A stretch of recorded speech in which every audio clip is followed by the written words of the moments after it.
من حافظ على صلاة الخمس كانت له نجاة وبرهان يوم القيامة.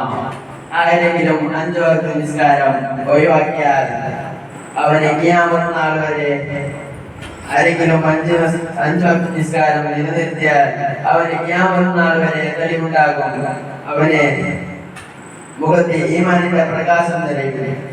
ومن لم يحفظ عليها ولم تكن له نجاة وبرهان ولا أمان له يوم القيامة. ആരെങ്കിലും 5 വക്ത് നിസ്കാരം ഒഴിവാക്കിയാൽ അവന് ഖിയാമത്ത് നാൾ വരെ തെളിവുണ്ടാവില്ല. അവന്റെ മുഖത്ത് ഈമാനിന്റെ പ്രകാശം ഉണ്ടാവില്ല.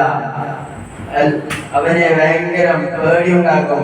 അപ്പൊ പ്രിയപ്പെട്ട മുഅ്മിനീങ്ങളെ, നിസ്കാരം വളരെ അത്യാവശ്യമാണ്. ഇപ്പോഴത്തെ കാലത്ത് മുഅ്മിനീങ്ങൾ സുന്നത്ത് പോയിട്ട് ഫർദ് വരെ നിസ്കരിക്കുന്നില്ല. അപ്പോ എല്ലാ മുഅ്മിനീങ്ങളും നിസ്കരിക്കണം. അല്ലാഹു തആലയ്ക്ക് വേണ്ടിയെങ്കിലും നിസ്കരിക്കണം. ഇത് ഞാൻ പറഞ്ഞുകൊണ്ട് എന്റെ വാക്കുകൾ